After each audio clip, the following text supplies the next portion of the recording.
रे छौड़ा निचुआ लागल हो ताला रे सुत गेला गावा वाला गे हो तो नया बहाला गे जल्दी से घर ले चले गे छौड़ी कर बउआ के घोटाला गे अरे सीढ़ी से कोठा पर चढ़े रे छौड़ा गेटवा में लागल हो ताला रे सीढ़ी से कोठा पर चढ़े रे छौड़ा निचुआ लागल हो ताला रे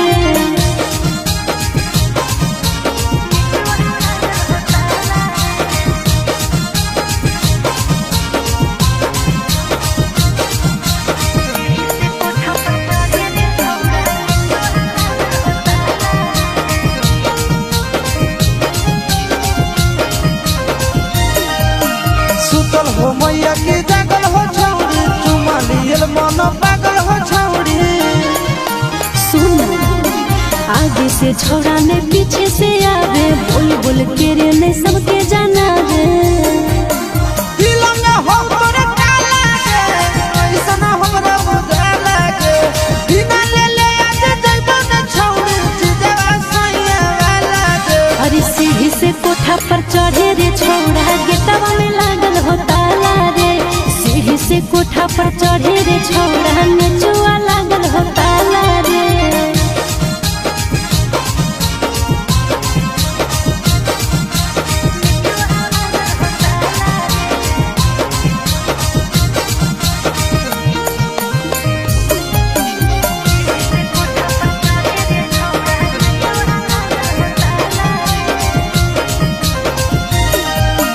कैसे के ऊपर आयो दू ताला पर देख ले तो कोई कहत तो हल्ला कर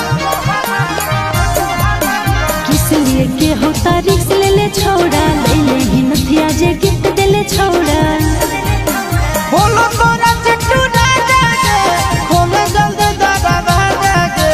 जइतो नया जाया से तोरा ले ले बिना मा जागे अरे सीढ़ी से कोठा पर चढ़े रे छौड़ा गेटवा में लागल हो ताला रे सीढ़ी से कोठा पर चढ़े रे छौड़ा